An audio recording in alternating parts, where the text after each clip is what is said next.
Welcome to the HR Empowerment Podcast, where we will uncover strategies and new insights from HR professionals who discuss up-to-date regulations, best practices, and the most pressing topics like diversity and equity, leadership, dealing with difficult situations, and much more that affect your bottom line and business. Thanks for joining us. Hey everybody, welcome back. Wendy Sellers here, the HR lady. We are talking about the need for training in this topsy-turvy current world. Things are changing so fast at a rapid pace. And even if it wasn't, you have to make sure that your managers are trained on HR topics. They don't need to be experts at it. They just know to go, ding, ding, ding, I need to run to HR, or I need to run to the HR lady, or I need to run to Aurora Training Advantage and get a training on this topic. So welcome back, everybody, and welcome back, JC. It's a pleasure to be back, Wendy. Thanks for having me here. You know, it's kind of crazy when we look at January, Wendy. In January 2025, the U.S. economy added 143,000 jobs, slightly below the anticipated 170,000, yet indicative of a resilient job market. Will that trend continue heading into February and beyond? We don't know. Back to you. Yeah, I really don't know. I feel like literally we're about topsy-turvy. The days of in HR right now, I feel like we're back in the COVID era where every single day you were learning something new and then it changed. It was like, okay, that's gone. That was last week. It is just a crazy time in the United States, actually across the world right now with everything that's going on politically, and we won't go there. But what I do want to talk about, again, is the fact that we need to be training our managers. And I want to talk about a little bit here, JC, about managing off-duty conduct. I mean, you would think, hey, what I do outside the workplace, my employer can't touch it, right? Well, that's not true, though. Not necessarily. Yeah. Employer control of employee off-duty conduct, it is limited. It is very limited. However, it doesn't mean you can't do anything about it, because it does depend on things like, I don't know, your company culture, your company values. Did you train your employees on ethical conduct and employee values? Are they socializing with other employees outside of work? Yeah, I think that's where most of us, make friends in our life, especially younger, when we're younger.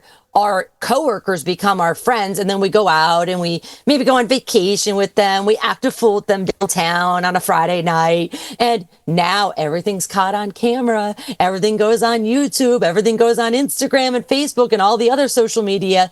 And so if you're downtown and you're acting a fool, and I don't know, you have the company hat on, or you literally have a t-shirt on and has the company logo on it, could that get you in trouble? Yeah, it absolutely can. If you're 100% violating all of your company, or your employees are violating all of the company values, and therefore, lack of a better word, representing, so to speak, your company because they're handing out their business cards at a networking event and they had a little too much to drink, or they have the company t-shirt on and they're out making, acting a fool and maybe getting in arguments, it would appear that you are representing the company, or that your employees representing the company. And so we do have to be careful with automatically judging that employee. What I would do, and again, I'm an HR consultant, so feel free to call me if this ever happens. I would really prefer you to even call your employment attorney before you call me or after you call me. And that's what I'm going to say, because it does also depend on what state that you live in as well. I do want to talk about just a little bit here, the fact that, first of all, I mentioned in the last episode that Aurora has training, about clarity with ADA. Aurora also has training with, hiring and recruiting trends for 2025 and moving on. And one of those things is about just figuring out what are the laws and are they changing? And in this case, does the employee's off-duty conduct put your business in, say, an unfavorable light with the public? I know companies that have interviewed candidates, and when they're doing the reference checks, and then they've called the other company, and the other company said, yeah, we fired them because they were acting a fool and while they're representing us. And then the new company said, I'm going to decline them. What do? Do you tell the employee or the candidate, well, I'm declining you because your old company told me the truth? most of us would probably not say that because the old company would probably not really tell you the truth. So it's very, very interesting. Watch the old company's got something to dig against you, so they're going to do everything they can to blacklist you along the way, right? Kind of interesting when you think about it. Yeah. And JC, I think you have some stats on a few of our states. Like I mentioned, folks, you have to understand that there's federal law and then there's state law. I myself am in the state of Florida, and most of our laws here basically follow federal law. But JC, you're in New York, and they have some interesting laws up there, right? Absolutely, Wendy. Certain states do protect employees from termination based on legal activities outside of work. One of those states is New York. New York protects off-duty legal recreational activities, for example, smoking, alcohol consumption, etc., under Labor Law 201-D. There are other states, such as California. They protect lawful off-duty conduct under Labor Code 96K and 98.6. And then Colorado does protect employees from termination for lawful activities during non-working hours under Colorado statutes. So there are some states that do have carve-outs. There may be more than what I've mentioned here, but that's just a few examples for you. Back to you.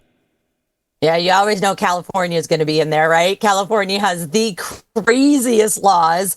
And if you don't know this, if you even have one employee in California, I really, really would encourage you to look into the California HR certification. So, there's the SHRM and HRCI certifications.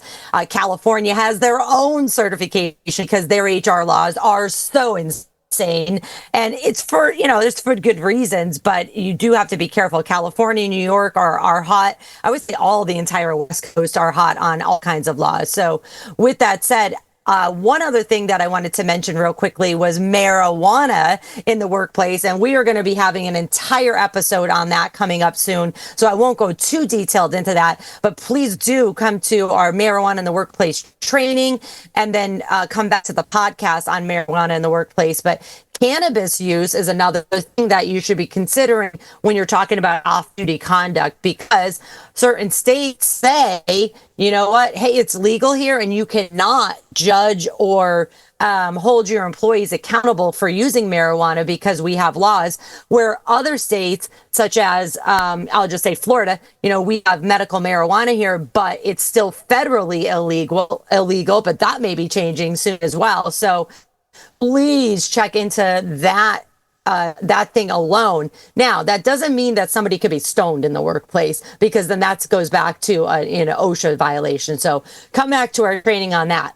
Okay, with that said, I'm going to wrap up episode 2 of 3 here, where we're talking about the need for training in this topsy-turvy current world. And we are going to talk about a little bit more about recruiting next up in episode 3. So we'll see you soon. Thank you for joining the HR Empowerment Podcast, brought to you by Aurora Training Advantage. We hope you've gained new insight and strategies to navigate the HR profession. We look forward to you joining us again on the HR Empowerment Podcast.